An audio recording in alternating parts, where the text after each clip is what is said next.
자, 오늘 본격적으로 13장, 요한계시록 13장 이야기를 살펴볼 텐데요. 아마도 여기에 그 무시무시한 666이 들어가 있습니다. 그리고 매매하지 못하게 표를 받으면 매매하고 표를 받지 않으면 매매하지 못하는 그 가장 무서운 구절들이 있잖아요. 그게 여기에 들어가 있습니다. 그래서 666이 도대체 뭐냐 이런 해석을 한 얘기들이 많이 있고, 오늘 도대체 666이 뭔지 우리 함께 우리 교회에서 한번 풀어보도록 하겠습니다. 본격적으로 13장 얘기하기 전에 지난번 살펴봤던 구절의 마지막 구절을 한번 살펴보도록 할게요. 12장 17절 말씀인데요. 우리 한 목소리로 읽어보도록 하겠습니다. 우리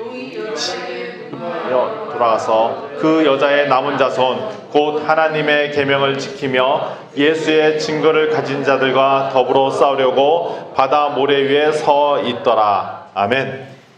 지난번에 우리가 살펴봤던 것은 여자와 용의 싸움이 있었는데, 용은 머리가 7이고 뿔이 10이고 머리에는 7 왕관을 썼는데, 그 용이 누구냐? 큰 뱀이라고 지칭되고 큰 악어라 지칭되고 결국 사탄을 의미한다라고 말씀을 드렸어요.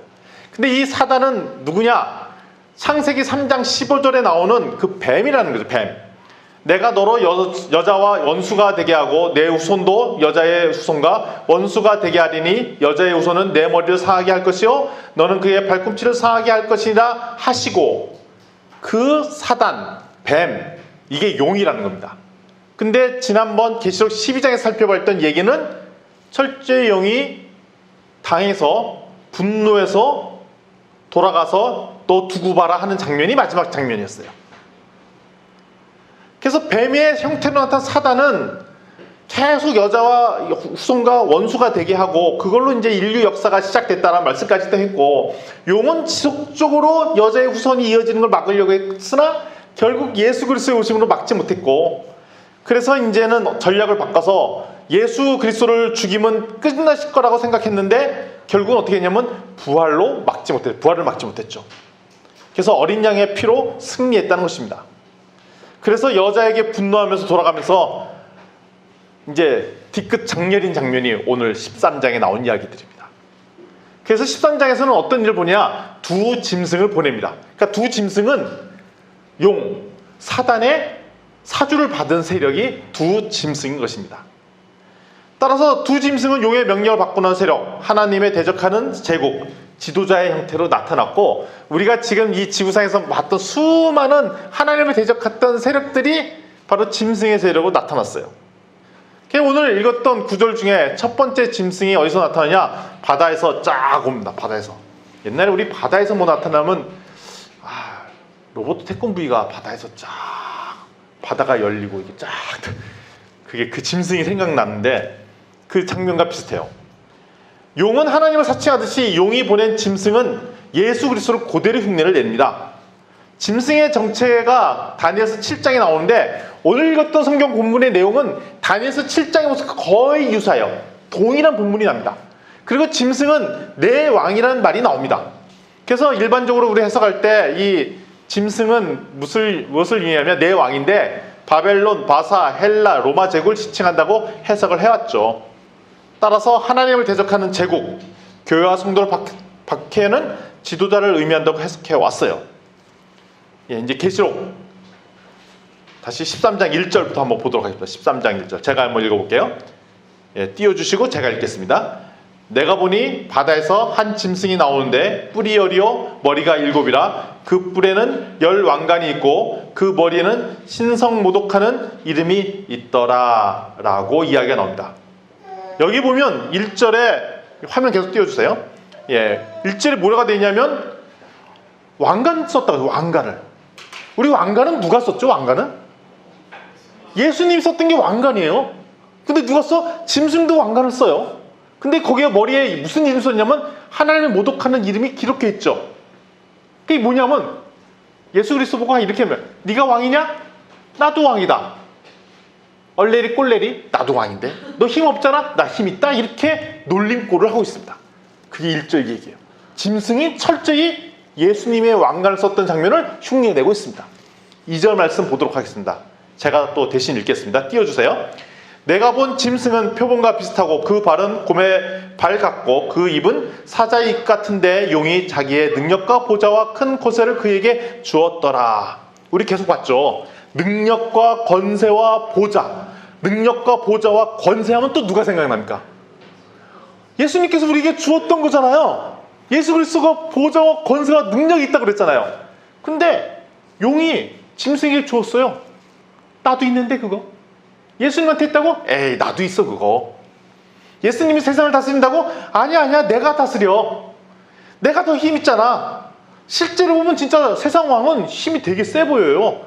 아니 지금 이 역사를 살펴보는 거 보면 예수님은 실질적으로 보면 십자가에 못 박혀 돌아가신 부활 후에 예수님께서 우리와 동행한다고 하지만 세상 사람들 눈에 볼 때는 그래서 그게 힘 있는 거 맞아? 그리스도인 힘 하나도 없어 보이는데 이 세상을 자주유지하는 것은 세상 왕이잖아. 그 말이 되게 논리적으로 들려요. 진짜 그렇잖아요. 뭐니 해도 돈이 최고고 뭐니 해도 권세가 있는 게 최고지. 그렇게 보여요. 3절 보도록 하겠습니다. 제가 읽을게요. 또 3절 띄워주세요. 그의 머리 하나가 상하게 죽게 된 것 같더니 그가 죽게 되었던 상처가 나음에 온 땅에 놀랍게 여겨 그 짐승을 따르고. 깜짝 놀란 장면입니다. 왜 장면이냐면 죽었는데 살았다는 장면이 나오잖아요. 죽었는데 살았다는 장면은 누굽니까? 예수 그리스도의 죽으심과 부활이잖아요. 야, 그건 나도 해 라고 짐승이 보여줍니다. 예수 그리스도의 죽음으로 끝난 것처럼 보이지? 그쵸? 예수에서 죽음으로 사단 권세 다 끝나고 다 죽은 것처럼 보지만 다시 스물스물 살아납니다. 상처가 나옴으로써 죽었던 사단이 살아나는 것처럼 보여요.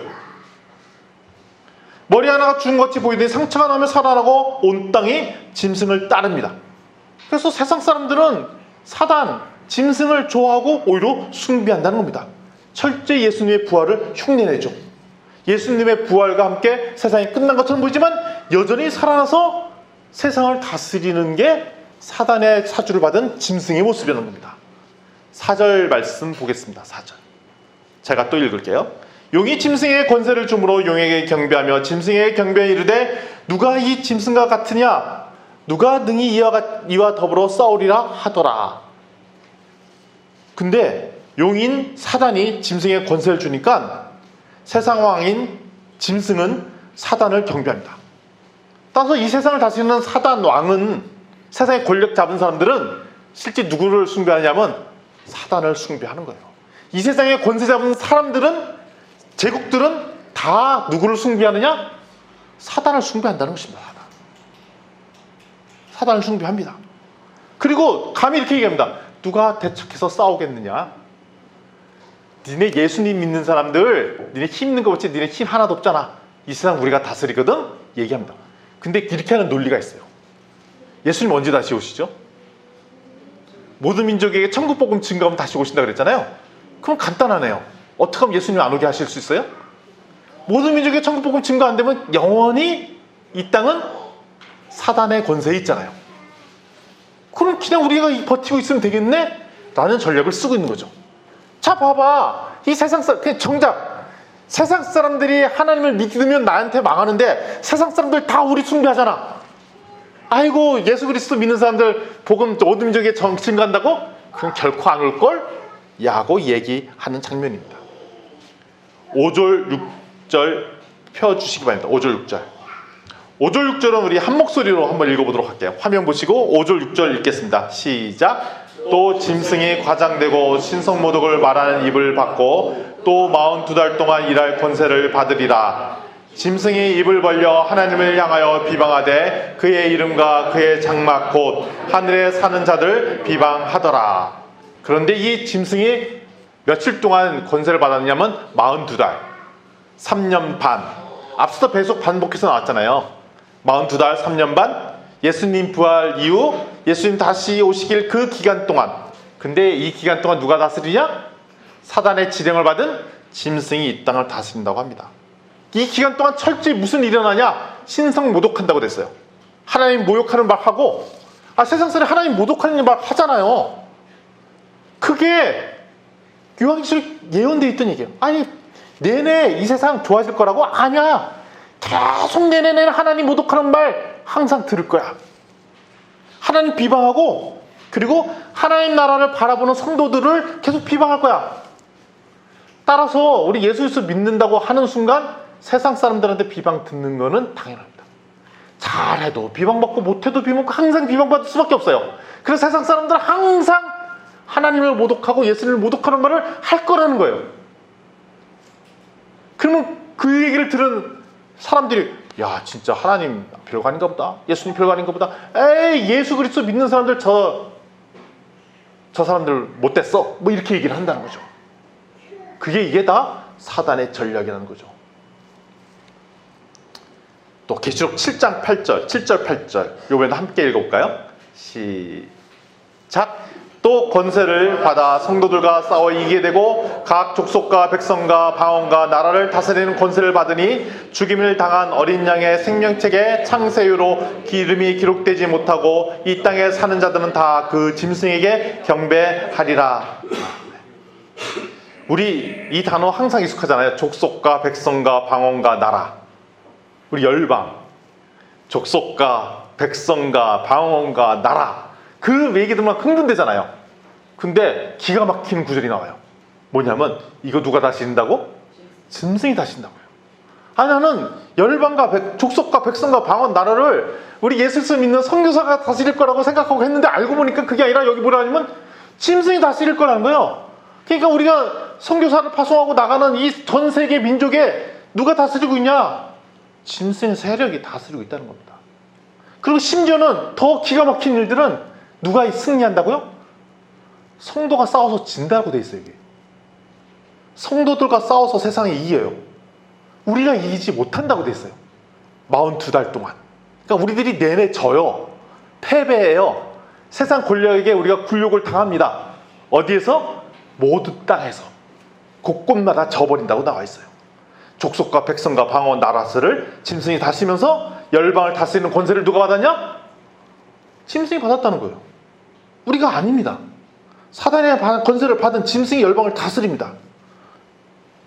그런데 예수 그리스도의 생명체에 기록되지 않은 사람들은, 하나님 믿지 않는 사람들은 누굴 경배하냐고요? 이런 짐승을 경배한다는 것입니다. 즉 예수 그리스도를 믿지 않는 그 세상 사람들은 사단의 힘을 받은 짐승을 경배하고 좋아합니다. 그게 중간이 없어요. 예수님을 믿든지 아니면 세상을 권세, 짐승을 숭배하든지 딱 두 가지예요. 중간은 없어요. 딱 이렇게 분명하게 얘기하고 있죠. 이때 우리에게 주는 교훈이 있습니다. 세상이 점점 좋아질 거라고 기대하는 것, 이거는 무리라는 거예요. 예수님 오시기 전까지는 세상 좋아지지 않습니다. 우리가 뭔가 세상에 바뀔 거라는 기대를 갖고 막 노력하잖아요. 그렇지 않다는 거예요. 그래서 우리가 기독교인들이 점점 늘면, 세상에 점점 기독교인이 늘면 세상이 좋아질 거라 생각을 해요. 복음전도 열심히 해서 우리나라 100% 기독교인 국가가 되면 좋아질 거라고 생각하죠. 그렇지 않다는 것입니다. 이렇게 생각하는 건 무리입니다. 우리가 세상을 한번 바꿔보자, 이것도 무리라는 것입니다. 이 세상은 42년 철저히 사단의 조종을 받는 짐승의 세상이라는 것입니다. 기독교인들이 정치를 통해서 세상을 바꾼다, 기독교인들이 정당을 만들어서 바꾼다, 기독교 국가를 만들겠다 했던 시도들이 다 실패했어요. 한 번도 성공한 적이 없습니다. 이게 다 오히려 위험한 얘기예요. 오히려 사단의 흉계에 넘어가서 세상의 조롱거리만 더 심해졌어요. 사단의 괴락에 넘어서 하나님을 섬긴다고 하면서 실제로는 세상을 섬기는 짝퉁 하나님 나라를 만들 뿐밖에 안 된다는 것입니다. 그래서 기독교인들이 세상을 다스리겠다라고 순간 오히려 사단의 괴락에 넘어갈 가능성이 있습니다. 그럼 우리 뭐 해야 되냐? 그럼 뭐 해야 되죠? 그 뭐 해야 되는지 답이 오늘 읽었던 성경에 나와 있어요. 9절 10절 말씀입니다. 9절 10절 말씀은 우리 함께 읽어보도록 하겠습니다. 9절 10절입니다. 9절 읽고 10절 읽을게. 시작. 누구든지 귀가 있든지 들을지어다. 10절. 사로잡힌 자는 사로잡혀 갈 것이요 칼에 죽을 자는 마땅히 칼에 죽을 것이니 성도들의 인내와 믿음이 여기 있느니라. 아멘. 아멘하기 쉽지 않은 구절이 나옵니다. 들을 끼는 자 들으라고 하면서 하는 얘기가 뭐냐면, 사로잡혀 가면 도망가지 말고 잡혀가라고 그래요. 칼에 맞아 죽으면 그냥 마땅히 죽으라고 합니다. 이게 뭐야? 그리고 너희들이 필요한 게 뭐냐? 인내와 믿음. 우리에게 필요한 게 뭐냐면 당해라. 그냥 당하고 그냥 필요한 게 인내와 믿음. 참어. 믿어. 사로잡혀가면 사로잡혀가고 칼에 죽으면 마땅히 죽어라. 무서운 말이죠. 대하지 말라고 당하라 이겁니다. 근데 이게 예수님이 당했던 걸 보면 똑같아요. 예수님이 마지막에 예루살렘 성에 입성한 이후에 똑같이 가셨어요. 한 번도 대항하지 않고 반항하지 않으시고 그대로 당하셨어요. 모델을 보여주신 거죠. 이처럼 당하라는 겁니다. 예수님처럼. 결코 자기로 해코지하는 것을 허용하셨어요. 대항하지 않으셨어요. 세상 권력이 부당하죠. 당해야 됩니다. 그냥 당해버리는 겁니다.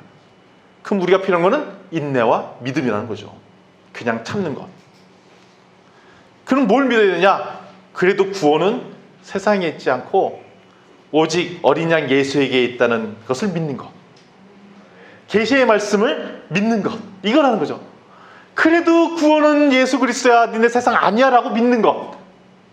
참는 것. 이거밖에 없다는 것입니다. 그래서 왜 우리가 교회로 모이냐? 코로나 바이러스로 난리칠 때 왜 모이냐?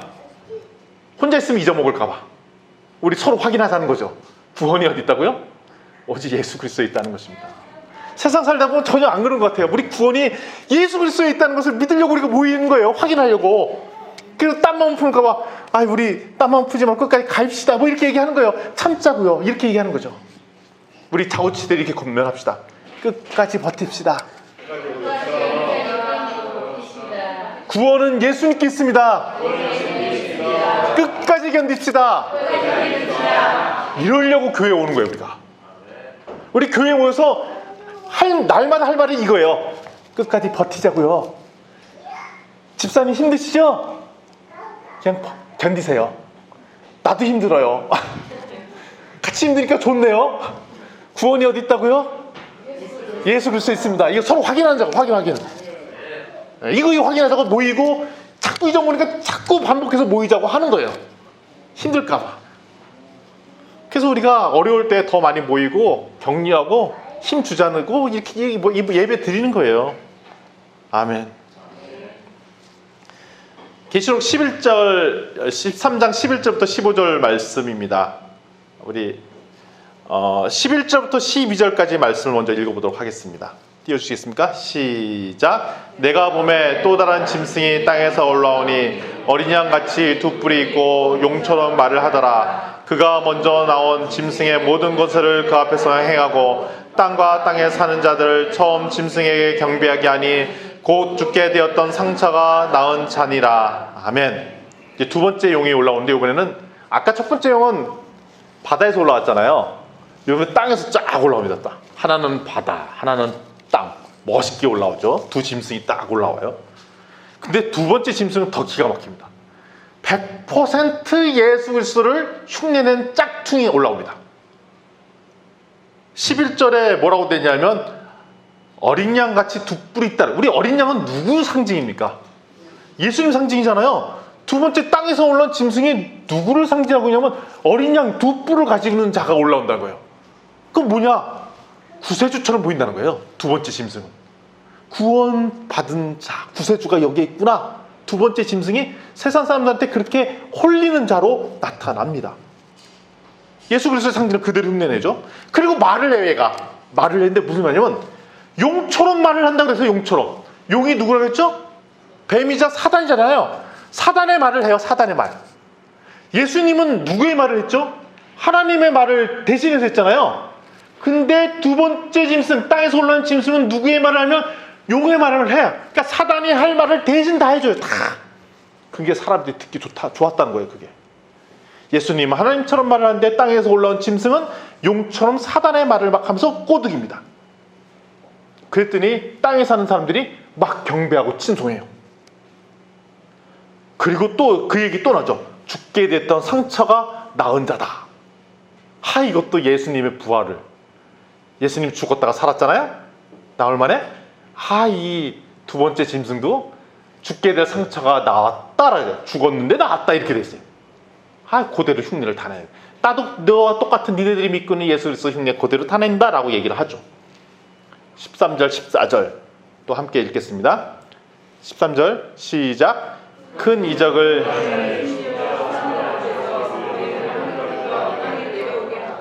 짐승 앞에서 받은 바 이적을 행함으로 땅에 거하는 자들을 미혹하여 땅에 거하는 자들에게 이르기를 땅에 살다가 살아난 짐승을 위하여 우상을 만들라 하더라.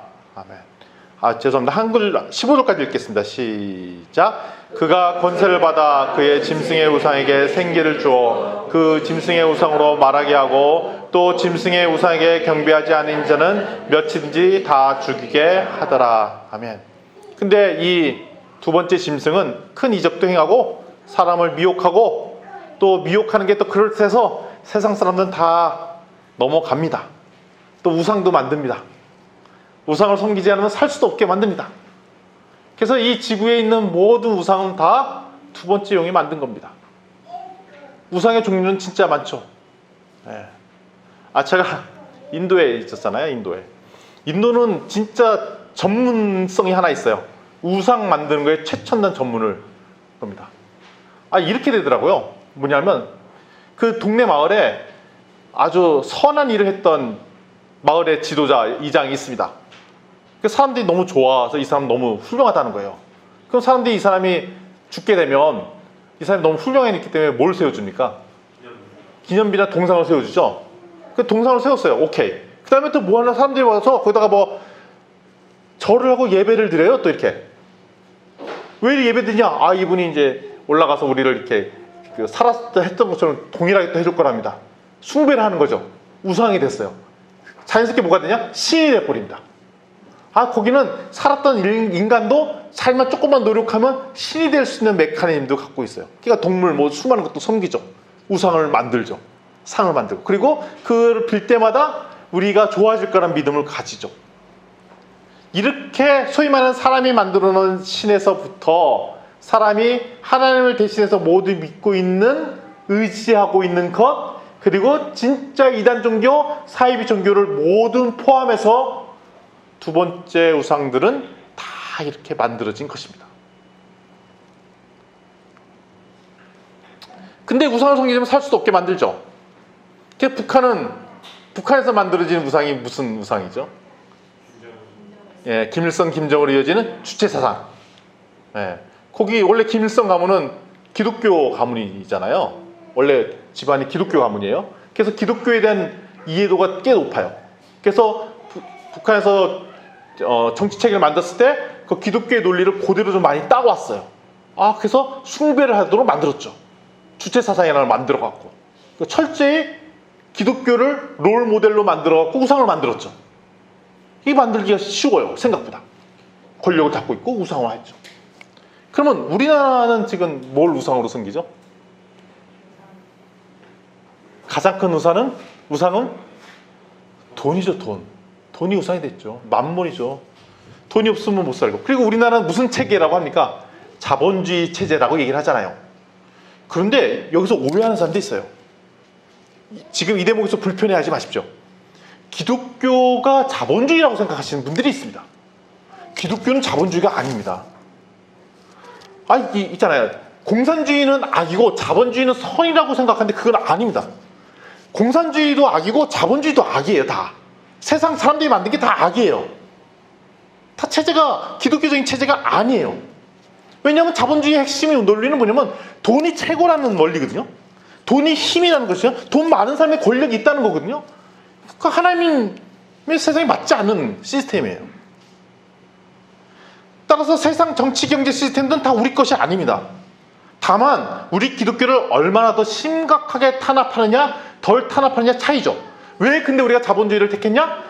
공산주의 체제에서는 더 기독교를 탄압을 하니까 그건 아니라고 얘기한 거고, 자본주의 체제에서는 그나마 기독교를 냅두니까 그냥 우리랑 공존해서 있는 거지, 그렇다고 기독교가 자본주의다 이거 아니라는 얘기입니다.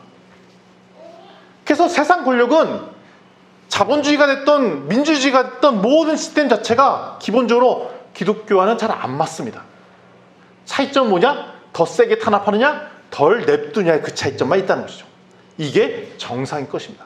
그냥 저희는 근데 이 대한민국이라는 그나마 괜찮은 시스템에서 버티고 있는 거예요.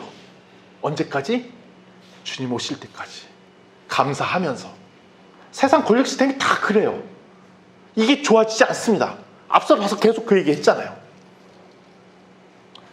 오늘의 이제 결정적인 이야기로 가도록 하겠습니다. 계시록 13장 16절부터 18절이죠. 우리 함께 읽어보도록 하겠습니다. 16절부터 한 목소리 읽겠습니다. 시작. 그가 모든 자, 곧 작은 자나 큰 자나 부자나 작은 자나 여인이나 종들에게 그 오른손이나 이마에 표를 받게 하고 누구든지 이 표를 가진 자 외에는 매매를 못하게 하니 이 표는 곧 짐승의 이름이나 그 이름의 수라. 지혜가 여기 있으니 청명한 자는 그 짐승의 수를 세어보라. 그것은 사람의 수니 그의 수는 666이니라. 아멘. 16절에 보면 오른손이나 이마에 표를 받는 장면이 나옵니다. 이 장면은 이 성경을 읽는 유대인들한테는 되게 익숙한 장면이에요. 왜 익숙한 장면이냐? 신명기에 나오는 본문 구절과 똑같거든요. 신명기에 종에게 이마에 표를 주거나 표를 받도록 돼 있어요. 오른손이나 이마에 표를 받도록 돼 있죠. 이게 하나님 나라의 백성이라는 증표를 이렇게 받잖아요. 근데 이걸 누가 흉내를 내느냐? 사단의 권세를 받은 짐승도 동일하게 흉내를 내는 겁니다. 니네 하나님 나라의 백성들도 그렇게 하되 우리도 그렇게 나눠주겠다라고 얘기하면서 증표를 바꿔주는 것입니다. 근데 왜 이렇게 했냐면 짐승도 입장 분명하게 했다면 니네 하나님 나라 믿는 사람들도 예수 그리스도 고백하고 하나님 나라의 하나님의 인치심을 받고 이런 거 하되 나도 그런 거 하겠다는 겁니다. 나는 뭘 주냐? 짐승의 표 줄 테니 그거 받아라 라고 합니다. 그건 입장이 분명한 거예요. 하나님 나라의 표를 받든지 이제 짐승의 표를 받든지 답은 딱 두 개라는 겁니다. 여기서 우리는 짐승의 표를 안 받으려고 노력하잖아요. 근데 사실 그렇게 할 필요가 없어요. 왜 그러냐? 우리는 하나님의 인치심을 받으면 그냥 끝나버리는 거예요. 두 개 중에 하나이기 때문에. 하나님의 인치심을 받고 하나님의 표를 받으면 끝나는 거예요. 짐승의 표를 받으려고 아무리 노력할 필요가 없어. 우리는 오직 하나님 나라에 하나님의 인치심을 받으면 그다음부터 게임 끝이에요. 근데 뭐가 문제냐? 입장을 분명하지 않게 했던 사람들이 본 거죠. 하나님 나라의 생명책에 이름이 기록된 사람, 그 사람부터 끝이에요. 근데 자꾸 헷갈리니까 또 이름이 빠진 거 아닌지 다시 한번 연락해서 제가 이름이 있는지 다시 한번 확인해 볼 수 없을까요? 이런 얘기를 한다는 거죠. 우리 예수 그리스도 믿고 구원 받았으면 끝이고 그때 인치심을 받은 거고 생명책 이름이 기록되면 끝난 건데 또 받으면 안 되고 여기에 베리칩을 심으면 큰일 나는 이런 얘기를 하는 거예요.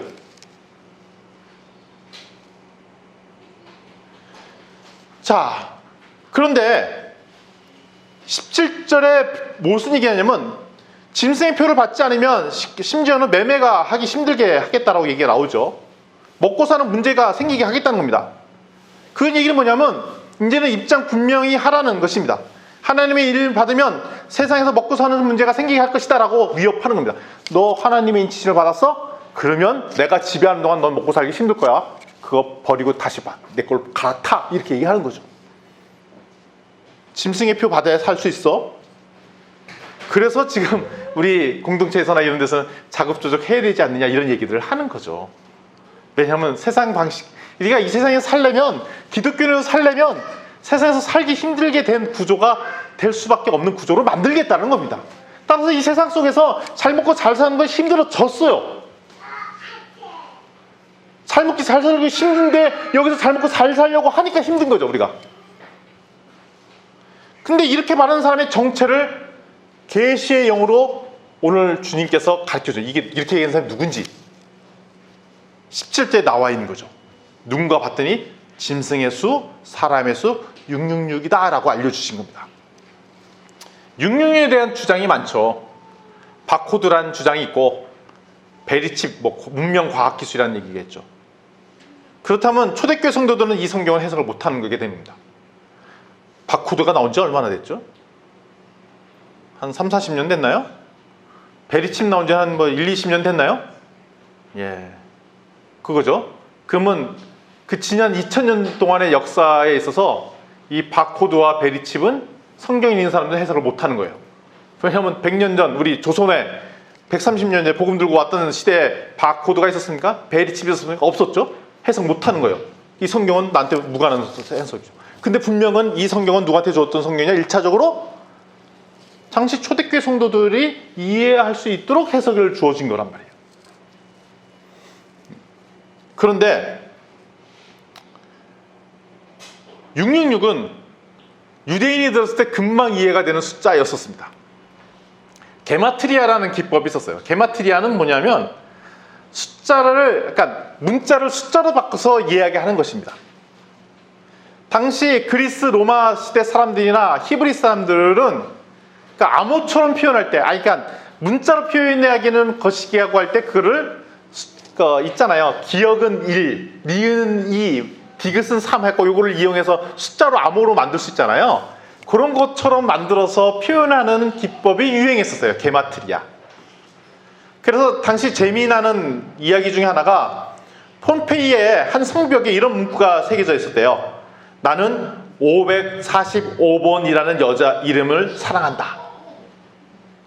나 사랑해 545번. 딱 이렇게 적히는 거예요. 그게 뭐냐면 그 사람이 이름이 있는데 그 이름을 딱 적으면 다 알잖아요. 창피하잖아. 난 누구누구 사랑해 이렇게. 우리 저기 산에 가보면 어디 가보면 나 누구 사랑해 HJ 사랑해 이렇게 하잖아요. 누군지 모르잖아요. 누군지 모르잖아요. 그렇게 하는 거죠. 아니면 뭐 학교에다 그렇게 써놔요. 누가 A반 누구는 누구 사랑해 이렇게 적어놓으면 창피하니까 이니셜로 하면 또 다 아니까 그걸 암호화해갖고 숫자로 바꾸는 거죠. 그래서 당시 666은 누구를 지칭했던 사람이냐? 다 네로 황제를 그 히브리어를 숫자화하면 666이 나옵니다. 그래서 그 당시 히브리 사람들은 666 하면 로마 황제 이렇게 다 알고 있었어요. 근데 로마 황제 나쁜 놈 이러면 어떻게 돼? 혼나잖아요. 그러니까 뭐라고 표현한 거예요? 666 이렇게 얘기했다. 그럼 다 알아. 666 그놈 나쁜 놈이야. 그러면 그치. 너 왜? 아니 제가 로마 황제 욕한 게 아니라요. 그냥 666 그게 낫다고요. 아, 그래? 너 로마 황제 뭐 모독한 거 아니야? 아니 그게 아니라 666이요. 뭐 이렇게 암호화한 거죠. 따라서 이런 암호 표기 기법 중에 하나가 666이었어요.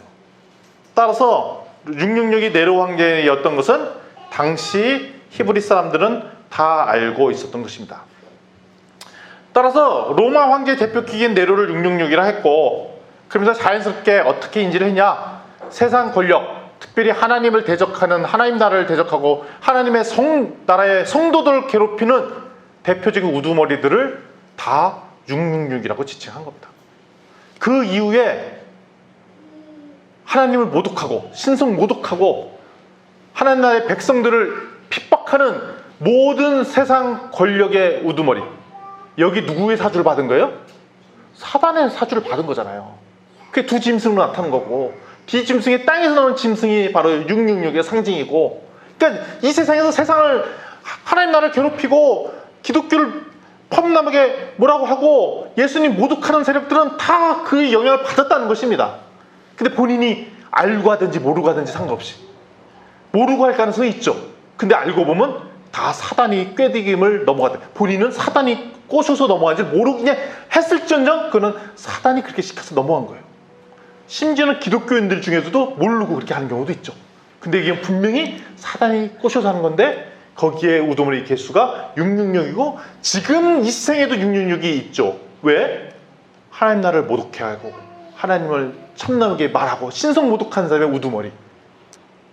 과거에는 히틀러가 그랬고, 북한에서는 김일성 세력들이 그랬고, 일제시대 때는 신사참배하라 했던 일제 권력 세력들이 그랬고, 지금 여전히 그런 세력들이 있더라는 것입니다.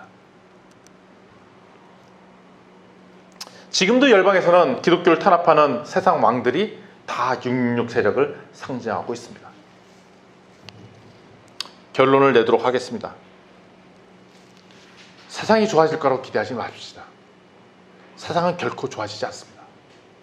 우리가 세상을 선하게 바꿔볼 거라고 그런 착각이라는 얘기입니다. 오늘 말씀의 핵심은 세상은 42달 동안 세상 권세자분들한테 내어져 있고 철저히 우리를 유리할 것이라는 게 예언입니다. 오히려 이 세상은 철저히 짐승의 표를 받도록 유혹한다. 짐승의 표를 받도록 유혹한다는 건 뒤집어져 얘기하면 하나님의 인치심을 거절하고 하나님의 구원의 인치심을 포기하고 와라. 그 얘기를 얘기하는 것이에요. 너 세상 방식대로 살아야 살 수 있지 그렇지 않으면 살 수 없을걸? 라고 유혹한다는 것입니다.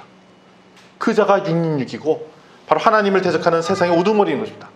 이들은 다 사단의 사주를 받은 세력이라는 것입니다. 근데 이때 우리가 어떻게 살 수 있느냐?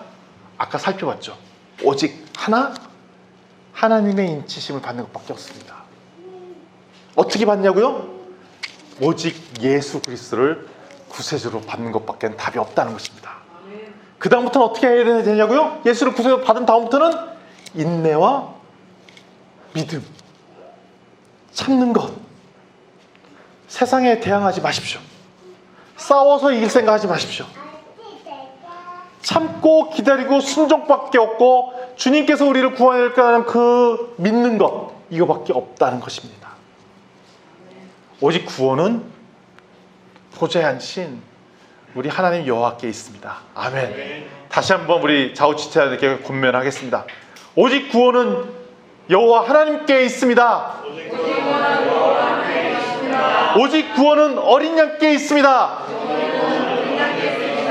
세상에 속지 맙시다.